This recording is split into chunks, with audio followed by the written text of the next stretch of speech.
ভারতের কেরালার একটি ছোট্ট গ্রাম, যেখানে প্রায় প্রতিটি রাস্তায় দেখা মেলে যমজ ভাই বোনের কাকতালীয় নাকি প্রকৃতির লুকিয়ে রাখা কোনো রহস্য।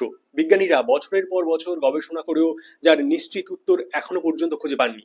আজ জানাবো সেই কোডিনি টুইন্স ফেনোমেননের অবিশ্বাস্য গল্প। কেরালার মাল্লাপুরম জেলার কোডিনি গ্রামে প্রায় 2000 পরিবারের বাস। কিন্তু এই ছোট্ট গ্রামে 400-র বেশি জোড়া যমজ এবং কয়েকজন ট্রিপলেটের জন্মের খবর নথিভুক্ত হয়েছে। সাধারণভাবে পৃথিবীতে প্রতি 1000টি জন্মে প্রায় 9 থেকে 16টি যমজ জন্ম হয়, কিন্তু কোডিনহিতে এই হার কয়েক গুণ বেশি, যা বিজ্ঞানীদের দৃষ্টি আকর্ষণ করেছিল।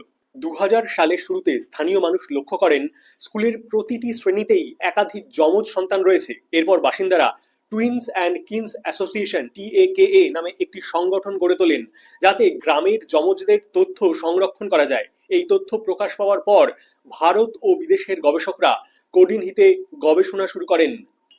এই ব্যাপারটা নিয়ে বিজ্ঞানীদের অনেক তত্ত্ব রয়েছে। প্রথমটি জেনেটিক, কারণ সবচেয়ে জনপ্রিয় ধারণা হলো গ্রামের মানুষের জিনে এমন কোনো বৈশিষ্ট্য থাকতে পারে যা টুইন বেবি হওয়ার সম্ভাবনা অনেকটা বাড়িয়ে দেয়, তবে এটি এখনো নিশ্চিতভাবে প্রমাণিত হয়নি।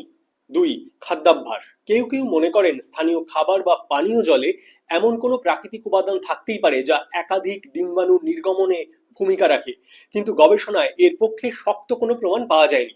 তিন, পরিবেশগত কারণ। মাটি, জল, খনিজ বা পরিবেশের কোনো অজানা উপাদানের ভূমিকাও থাকতে পারে, এমন ধারণাও রয়েছে, তবে এটি এখনো অনুমান মাত্র। চার, মাতৃবয়স।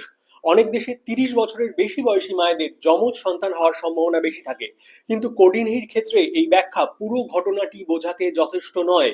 একটা অদ্ভুত তথ্য গবেষণায় সামনে এসেছে।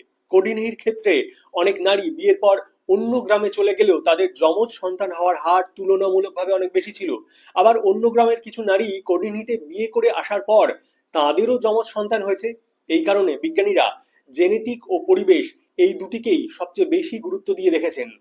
চ্যানেলে নতুন হলে চ্যানেলটিকে সাবস্ক্রাইব করবার অনুরোধ রইল। নমস্কার।